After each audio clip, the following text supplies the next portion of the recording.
שלום, שמי לאה ויינברגר, אני מורה להיסטוריה בחטיבת ביניים בראשון לציון. אני רוצה להציג בפניכם פריט שמצאתי באתר הספרייה הלאומית. זהו מכתב שכתבה שרה אהרונסון, אחת ממנהיגות ארגון נילי.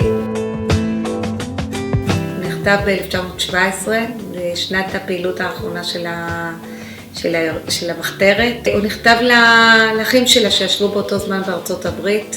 המכתב הזה הופך להיות לא רק מכתב אישי בין אחות לאחים שלה, אלא יש פה פריט שהוא פריט היסטורי, שאפשר למצוא פה עדות לידיעה על גורלו של אבשלום פיינברג, שהיה הארוס של רבקה אהרונסון. הוא גם סיפור רומנטי של בחורה צעירה שאהובה נהרג.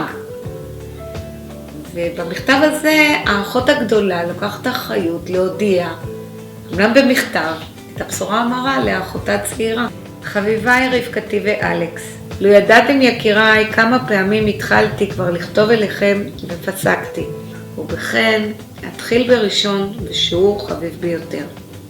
מאבשלום היקר שלנו, רצוני להתחיל לספר לכם את אשר קרה איתו בפרוטרוט, כי כפי הידוע לי, את חתלת לי, לא יודעת פרטים אודות חביבנו המת.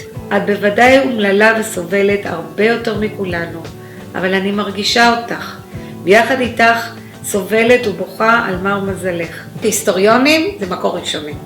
מקור ראשוני שלא עבר עיבוד, שאני יכולה להגיד מה אני יכולה ללמוד על ההיסטוריה, מה אני יכולה ללמוד על התקופה.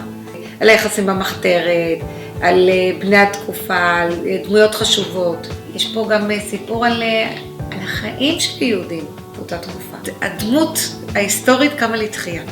זאת אומרת, שרה אהרונסון היא לא רק בספר הלימוד או בספר קריאה של דבורה עומר, אלא זו דמות שכותבת מכתב, מתייחסת למשפחה, מתייחסת לאירועים בארץ, מתייחסת לאירועים בעולם. יש פה מגע בלתי אמצעי בין הדמות לתלמיד. ברגע שהוא רואה את הפריט ונמצא בידיו, אז זה כאילו שהוא נכנס למעין אינטימיות.